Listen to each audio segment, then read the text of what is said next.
దేవుని మీద నువ్వెంత ఆశపడి తృష్ణ కొనుచున్నావో, దేవుని మీద ఎంత ఆశపడి ఆయనలో జీవించాలని ఆశపడుతున్నావో, అది దేవుడు ఎరిగినట్లయితే నిన్ను నీ కుటుంబాన్ని క్షేమకరంగా ఆయన చూస్తాడు.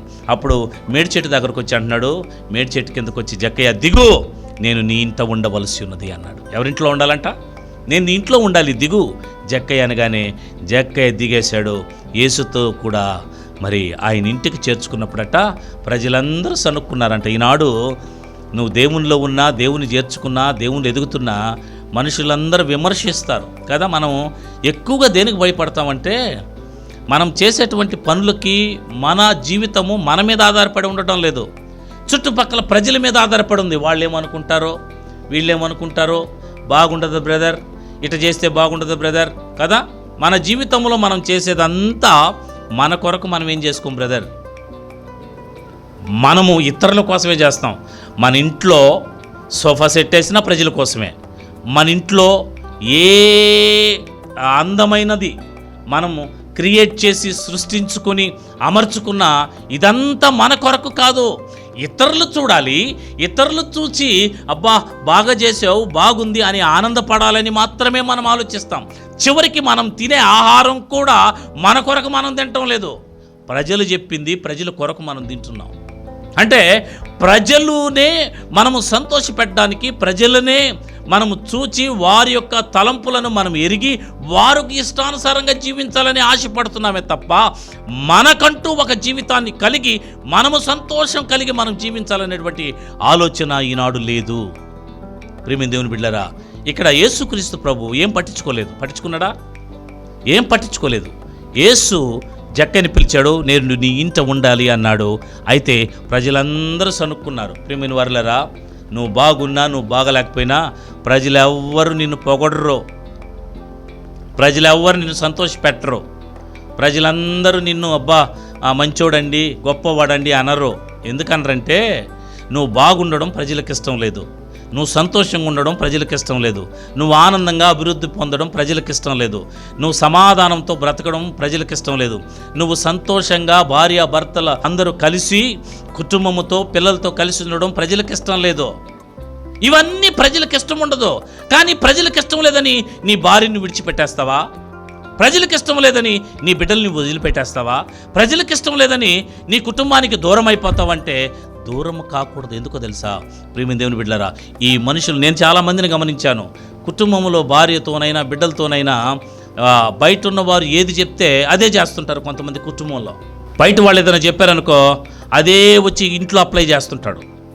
సొంత ఆలోచన ఉండదు, సొంత తెలివితేటలు ఉండవు. ఏం ఆలోచన చేస్తుంటారు? బయట ఎవరైనా కొంతమంది చెప్తారు, నువ్వు ఇంటికి వెళ్ళిపోయినప్పుడు ఆ భార్యతో సంతోషంగా ఉండద్దు, రిజర్వ్డ్గా ఉండు, పలికినట్టుండు, నీకు విలువ నీకు గౌరవం అంటారు కదా. ఎవరు చెప్తారు? బయట ఉన్న వాళ్ళు. ఆ బయట ఉన్న వాళ్ళు అంటారు, నాకు చెప్పాడు కదా నిన్ను ఇంటికి పోయి ఇలానే ఉండాలంటాడు ఈ అమాయకుడు. అతనేమో హ్యాపీగా భార్య బిడ్డలు కలిసి సంతోషంగా ఉంటాడు. నీకేం చెప్తాడు? నువ్వు ఇంటికి పోయినప్పుడు నీ భార్యతో నీ బిడ్డలతో నువ్వు సంతోషంగా ఉండొద్దు. ఎందుకు అనంటే నువ్వు సంతోషంగా ఉండడం ప్రజలకు ఇష్టంలే, నువ్వు ఆనందంగా ఉండడం ప్రజలకు ఇష్టం లేదు. నువ్వు కుటుంబంతో కలిసి ఐక్యత కలిగి అలా షికారుగా దేవుని మందిరానికి వెళ్ళడం కానీ, లేకుంటే అలా బయటికి వెళ్ళడం కానీ ప్రజలకు ఇష్టం లేదు. కానీ ఇష్టం లేని మనుషులు నిన్ను ఏలుతూ చూపిస్తూనే ఉంటారు, నిన్ను విమర్శిస్తూనే ఉంటారు. నువ్వు మనుషులను పట్టించుకోకూడదు. ఎవరిని పట్టించుకోవాలంటే నిన్ను పిలిచిన దేవుణ్ణి మాత్రమే నువ్వు పట్టించుకోవాలి. ఈ లోకంలో మనం జీవిస్తున్నప్పుడు నిన్నెవరు పిలిచారు? ఆయన ఆశ్చర్యకరమైన వెలుగులోనికి నిన్ను ఎవరు పిలిచారనగా ప్రభువైన యేసుక్రీస్తు. నిన్ను ఆశ్చర్యకరమైన వెలుగులోనికి విడిపించి నడిపించి నిన్ను పరిశుద్ధతలోనికి నడిపించింది ఎవరు? నీ ప్రభువైన యేసుక్రీస్తు మాత్రమే. ఆయనను మాత్రమే నువ్వు పట్టించుకోవాలి. మనుషులను సంతోషపెట్టువాడమైతే అందుకే అంటాడు, నేను మనుషులను సంతోషపెట్టగోరుచున్నానా, దేవునిని సంతోషపెట్టగోరుచున్నానా? ఒకవేళ నేను మనుషులను సంతోషపెట్టువాడనైతే దేవునిని సంతోషపెట్టువాడను కాదు. ఒకవేళ దేవుని సంతోషపెట్టాను అనుకో, మనుషులను నేను సంతోషపెట్టలేను. ఎందుకో తెలుసా? మనుషులకి ఎప్పుడూ మన చుట్టుపక్కల ఉన్న వారికి మనం ఇస్తూనే ఉండాలి. ఏదో ఒకటి ఇవ్వలేదనుకోండి, ఇవ్వలేదనుకోండి ఏమంటారు? విమర్శిస్తారు కదా. మనం ఏం చేస్తున్నాలి? మన కుటుంబంలో నుండి, మన జోబిలో నుండి, మన ఇంట్లో నుండి ఏదో ఒకటి ఇస్తూనే ఉండాలా. ఇస్తుంటేనే వాళ్ళు మంచోడు అంటారు, లేకపోతే చెడ్డోడే అంటారు కనుక నువ్వు మనుషులను సంతోషపెట్టద్దు, దేవునిని మాత్రమే. ప్రియమైన దేవుని బిడ్డలారా, కనుక జ్ఞాపకం చేసుకోండి, జక్కయ్య అన్నాడు, నేరుగా యేసుని ఇంటికి చేర్చుకున్నాడు. అప్పుడు అంటున్నాడు యేసు, జక్కయ్య, ఇప్పటి వరకు నువ్వు పాపములో బ్రతికావు, పాపంలో జీవించావు, నీ ఇంటికి రక్షణ వచ్చింది. Praise the lord. దేవునికి స్తోత్రములు కలుగునుగాక. ప్రియమైన దేవుని బిడ్డలారా, మన ఇంట్లో ఎప్పుడు రక్షణ కలిగి ఉండాలి. క్రీస్తు ఇచ్చినటువంటి రక్షణను మనం కలిగి, క్రీస్తు మన కుటుంబంలో ఉండాలి. అప్పుడు ఏం జరుగుతుందో తెలుసా? ఏమంటున్నాడు తెలుసా? జక్కయ్య, నేడు నీ ఇంటికి రక్షణ వచ్చింది అన్నప్పుడు అతని జక్కయ్య హృదయములో ఏందో తెలుసా? పశ్చాత్తాపం వచ్చింది. పశ్చాత్తాపం. ప్రియమైన దేవుని బిడ్డలారా, మన హృదయములో పశ్చాత్తాప హృదయము, దీనత్వము లేదు అనంటే మన హృదయములో దేవుడు లేనట్లే. జ్ఞాపకం చేసుకోండి, మన కుటుంబంలో దేవుడు లేనట్లే. మన హృదయములో పశ్చాత్తాపము, దయ, ప్రేమ కలిగి ఉంటేనే దేవుడు మనతో ఉన్నట్లు. లేకపోతే మన కఠినంగాను, మరి లోకానుసారంగాను, ఇష్టానుసారంగాను, కఠిన హృదయముతో మనము జీవిస్తూ మన ఇష్టానుసారంగా మనం ప్రవర్తిస్తే దేవుడు లేనట్లే. కనుక జ్ఞాపకం చేసుకుని అప్పుడు అంటున్నాడు, ఎప్పుడైతే అతనికి పశ్చాత్తాప హృదయం కలిగిందో అప్పుడే అంటున్నాడు, నేను ఎవరి దగ్గర అయితే అన్యాయముగా తీసుకున్నానో వారికి నేను మరలా 4 అంతలు చెల్లిస్తాను. చూడండి, అప్పుడు అంటున్నాడు, అంటే తన జీవితంలో పశ్చాత్తాపాన్ని ఎప్పుడైతే కలిగి ఉన్నాడో, కలిగిన వెంటనే యేసు అంటున్నాడు, ఇతడు అబ్రహాము కుమారుడే, నేడు ఈ ఇంటికి రక్షణ వచ్చింది. Praise the lord. మన ఇంట్లో ఎప్పుడు రక్షణ ఉండాలి.